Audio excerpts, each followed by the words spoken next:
So how did Qing Wen end up dead? It was all because of Lady Wang. A bunch of things happened back then, including the revelation of Si Chi's affair, right? And then Si Chi died too. Lady Wang always had her suspicions and concerns about the maidservants around Baoyu, but she particularly couldn't stand Qing Wen. She didn't like her looks and her flirtatious nature. Who did she remind Lady Wang of? Baoyu. So Lady Wang decided to make a big move. She went through all the maidservants in the Yi-Hong garden and kicked out anyone who didn't meet her standards. And who got kicked out along with Qing Wen? Fang Guan. Fang Guan was a performer in a theater troupe, but she was also smart and adorable. She later joined the Yi-Hong chamber, but Lady Wang expelled them all. Before Qing Wen was driven away, she was already seriously ill and hadn't eaten or drunk anything for days. And in that condition, she was kicked out. So, Qing Wen never knew who her parents were when she was young. She was an orphan and was taken in by the Lai family. They thought she was smart and adorable, so they gave her as a gift to Grandma Jia. It was the Lai family who handed Qing Wen over to Grandma Jia. When Grandma Jia saw this little maid, she really liked her.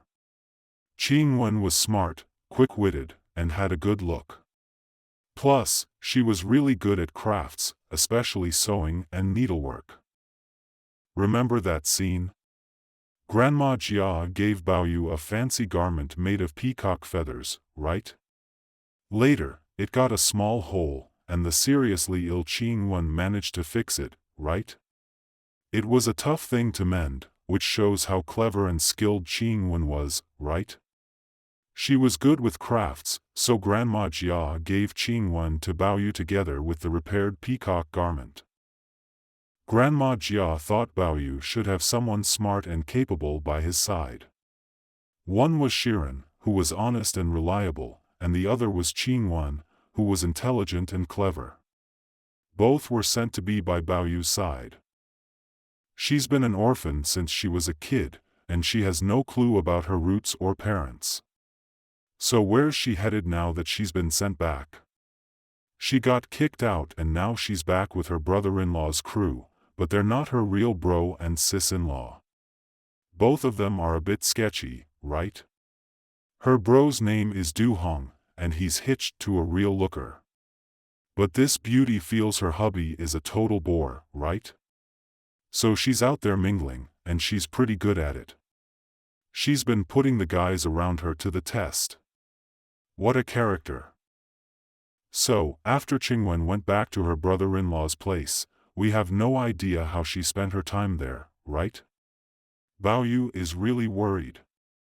She's so sick and got kicked out of the Jia palace, and now she's stuck with his not-so-great brother-in-law and sister-in-law who are pretty poor. But Baoyu just has to go see Qing Wen. Baoyu can't just come and go as he pleases, but he somehow managed to convince an old servant to take him there, to Qing Wen's brother-in-law's place. Let's check out what happened. In chapter 77, it says that Baoyu finally made it to where Qing Wen was staying. He told the old lady to keep watch at the courtyard gate just for him. He quietly lifted the grass curtain and sneaked in alone, and this is what he saw.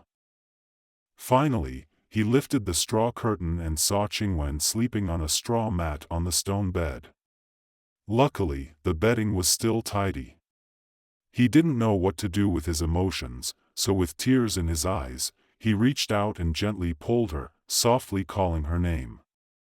Qing Wen, who was quite sick and had been dealing with her annoying brother-in-law and sister-in-law, had gotten even worse. She had been coughing all day and had just fallen into a light sleep when she suddenly heard someone calling her. She strained her eyes and saw that it was Baoyu.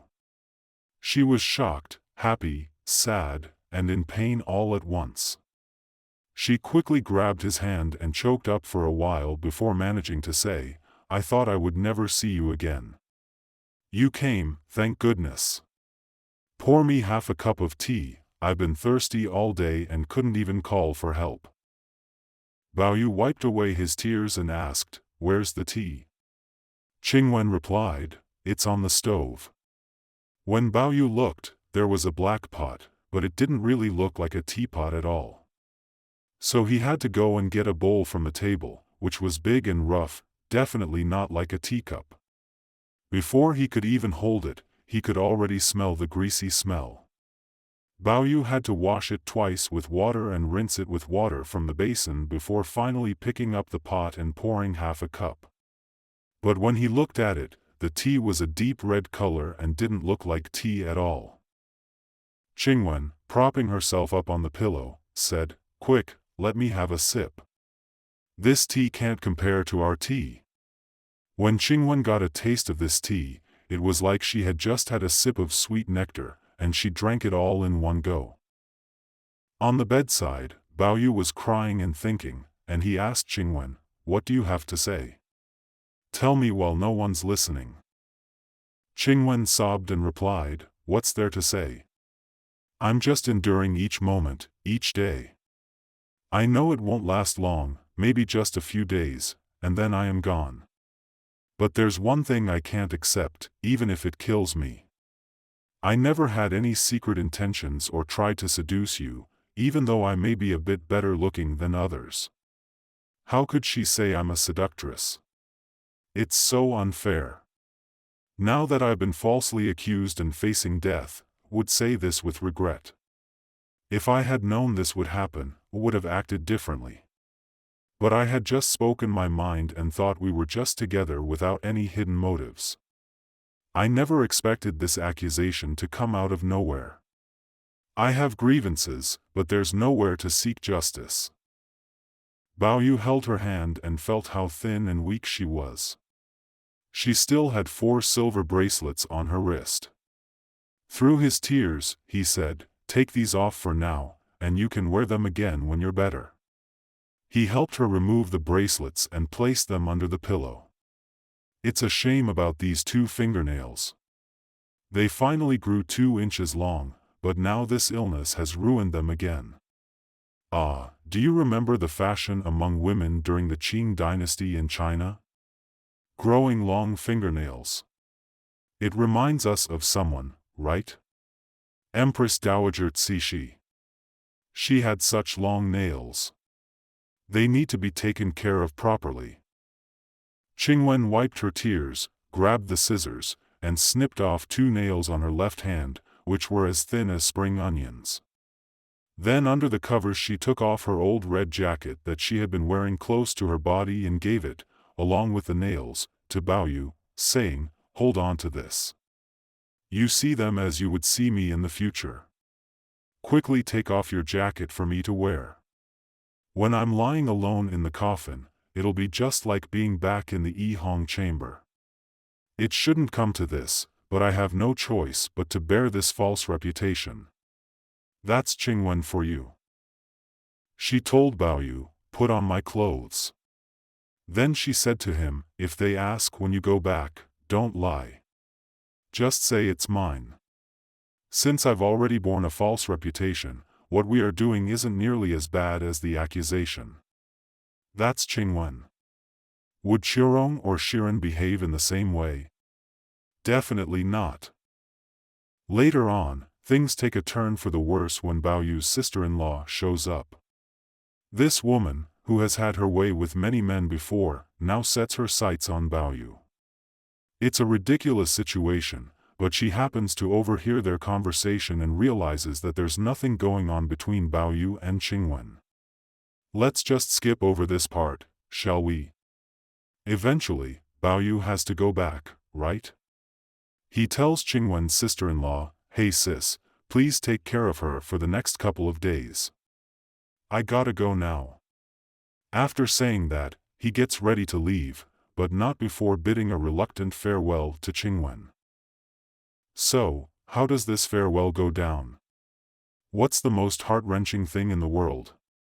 Saying goodbye to someone you love, and that's exactly how the author portrays it. Qingwen knew it would be hard for Baoyu to leave, so she covers her head with a blanket and ignores him. Only then does Baoyu leave.